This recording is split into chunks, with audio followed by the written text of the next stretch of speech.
श्री स्वामी समर्थ. नमस्कार मंडळी, मी आपल्या यूट्यूब चॅनलमध्ये तुम्हा सर्वांचं अगदी मनापासून स्वागत करते. आजच्या व्हिडिओमध्ये आपण अशा काही उपाय पाहणार आहोत की ज्याने तुमच्या आयुष्यातील शत्रूंचा नाश होईल. जवळची लोक रडवतात, घरातील लोक त्रास देतात, शेजारील व्यक्ती सतत तुमच्याशी भांडतात आणि ज्यांच्यावर तुम्ही मनापासून प्रेम करताय तीच लोक तुमचा सतत विश्वासघात करतात. तर अशा शत्रूंचा तुम्हाला त्रास आहे. शत्रू आपल्या जवळचे असतात. कित्येक वेळा आपले शत्रू आपले घरातलेच असतात, ज्यांना आपण मित्र मानतो. पुढे जाऊन तेच आपल्याशी शत्रुत्वाने वागतात, आपल्याला टॉर्चर करतात, अपमानित करतात, त्रास देतात. कित्येक वेळा आपल्याला समजतही नाही नक्की काय करावं, यातून कसं बाहेर पडावं.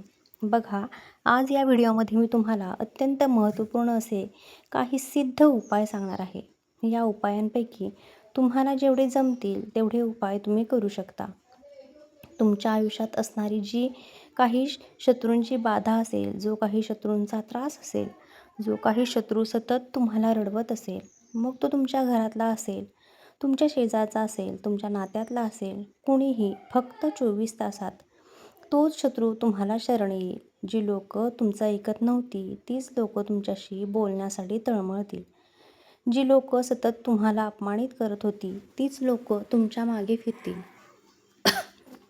जी लोक तुम्हाला सतत रडवत होती, हे उपाय केल्यानंतर ती लोक स्वतः तुमच्यासमोर रडतील. बघा, आता मी तुम्हाला जे उपाय सांगते ते व्यवस्थित ऐका. सगळ्यात पहिला उपाय जो आहे तो शनिवारी करा.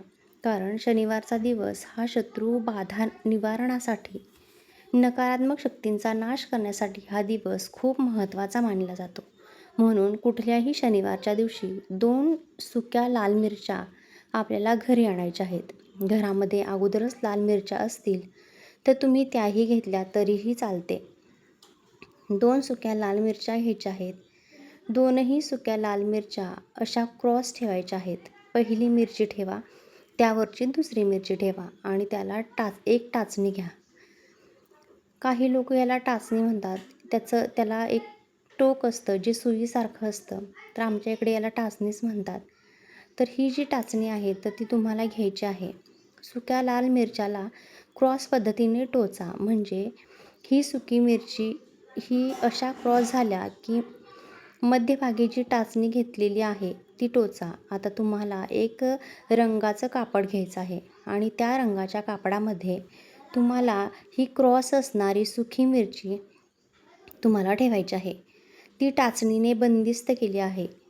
यावरती तुम्हाला 4 ते 5 कापराच्या वड्या ठेवायच्या आहेत आणि थोडीशी पिवळी मोहरी घालायची आहे.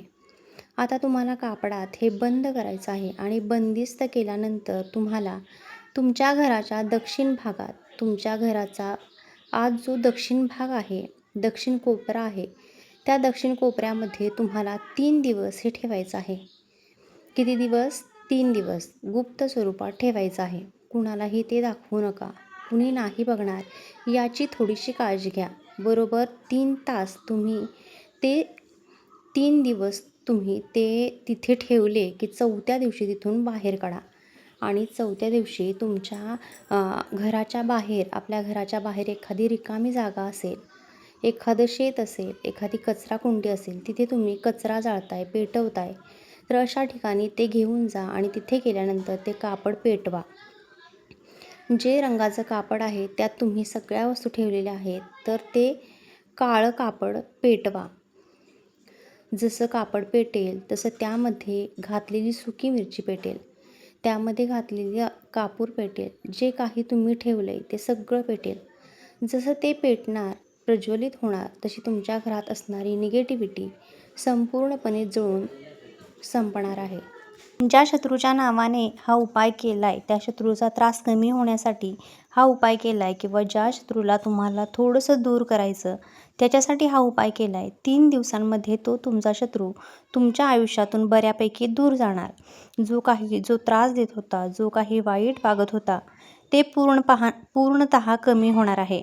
फक्त जेव्हा हा उपाय कराल तिथून 3 दिवस रोज तुम्हाला मनामध्ये पॉझिटिव्हिटी ठेवायची आहे. समजा हा उपाय मी माझ्या घरात सासू माझी मला त्रास देते, तिच्या नावाने करते आहे, तर तुम्हाला 3 दिवस एकच मनात चॅट करायचं आहे. माझ्या सासूचा त्रास कमी झाला आहे, माझ्या सासूचा त्रास संपलेला आहे, आता मी सुखी आहे, मला कुठलाही त्रास नाही आहे. पतीच्या नावाने करताय तर माझ्या पतीचा त्रास पूर्णपणे कमी झाला आहे आणि आता मी खूप सुखी आहे. 3 दिवस फक्त मनामध्ये एकच पॉझिटिव्हिटी ठेवायची की आणि निगेटिव्हिटी दूर झालेली आहे, त्रास संपलेला आहे आणि आता मी खुश आहे. 3 दिवसांमध्ये तुम्हाला खूप अनुभव येईल. जी काही भांडणं होत होती, क्लेश होत होते, ते पूर्णतः कमी होतील. दुसरा उपाय सांगते. दुसऱ्या उपायासाठी तुम्हाला लागणार आहे ती म्हणजे हळद, पिवळी हळद. हळद एक प्रकार असतो, ती सुट्टी हळद आणि दुसरं म्हणजे की हळकुंड. तर असं हळदीचं एक आपल्याला छोटंसं हळकुंड घ्यायचं आहे. छोटंसं हळकुंड घरामध्ये असेल तर ते घ्या, नसेल तर दुकानातून आणा. एक 2-4 रुपयाला हळकुंड भेटतं. हे हळकुंड घेतलेलं आहे ते हळकुंड एका लाल रंगाच्या कापडावर ठेवा आणि चांदीची तार घ्या. कोणत्याही तुम्ही चांदीच्या दुकानामध्ये गेलात तर 50-100 रुपयाला तुम्हाला चांदीची तार मिळेल. तर ही जी तार आहे ना, तर ती तार आपल्याला त्या हळदीच्या हळकुंडाला गुंडाळायची आहे. छोटी असेल तर 1 वेळा गुंडाळा, मोठी असेल तर 4-5 वेळा गुंडाळली तरीही चालेल. म्हणजे चांदीमध्ये हळकुंड तुम्हाला गुंडाळायचं आहे. लाल कपड्यामध्ये ते ठेवायचं आहे. कापडाला गाठ मारायची आहे. आपल्या उजव्या हातामध्ये हे हळकुंड घ्यायचं आहे. ज्या व्यक्तीसाठी हा उपाय करताय त्या व्यक्तीचा चेहरा डोळ्यासमोर आणायचा आहे. समजा मी माझ्या पतीसाठी हा उपाय करतीये, तर तुम्हाला फक्त आणि फक्त एकच मंत्र म्हणायचा आहे. व्यवस्थित ऐका. मंत्र आहे क्लीम ह्रीम. तुमच्या पतीचं नाव वश वश स्वाहा. तुम्ही हा उपाय करताय तुमच्या ऑफिसमध्ये तुमचा बॉस त्रास देतोय त्याच्यासाठी. ह्रीम क्लीम. तुमच्या बॉसचं नाव वश वश स्वाहा. तुम्ही सासूसाठी करताय तर हा उपाय असंच म्हणायचा. फक्त मध्ये तुमच्या सासूचं जे नाव आहे किंवा तुमच्या मैत्रिणीच्या बाबतीत जर तुम्ही हे करताय तर मैत्रिणीचं नाव घेतानाही तुम्हाला ह्रीम क्लीम, मैत्रिणीचं नाव आणि वश वश स्वाहा अशा नावानं तुम्हाला ही नावं घ्यायची आहेत. तुम्हाला जी नावं घ्यायची ती तुम्ही सांगितलेला मंत्र जो आहे हा 101 वेळा म्हणा. किती वेळा? 101 वेळा हा मंत्र म्हणायचा आणि चांदीत बांधलेलं हे हळकुंड त्या दिवसापासून तुमच्या जवळ ठेवायचं आहे.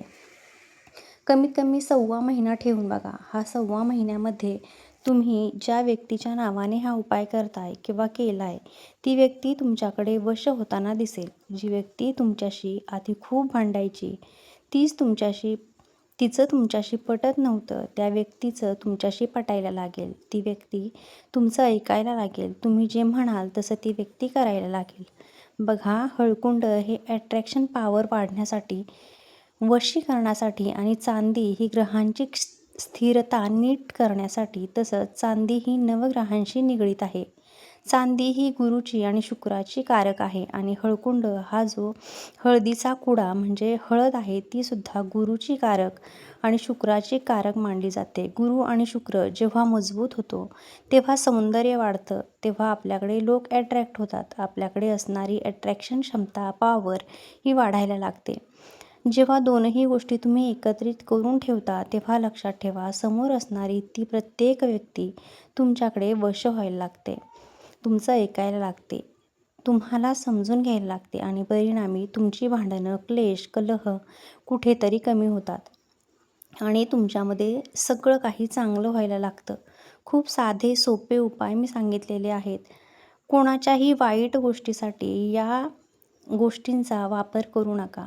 जर तुमच्या बाबतीत काहीतरी वाईट घडतंय आणि तुम्हाला चांगलं काहीतरी घडावं असं वाटत असेल तर हे उपाय तुम्ही नक्की करू शकता. अशाच महत्त्वपूर्ण माहितीसाठी आपल्या चॅनेलला नक्की सबस्क्राईब करा आणि व्हिडिओ आवडला असेल तर व्हिडिओला एक लाईक करा आणि हाईपही नक्की द्या. धन्यवाद.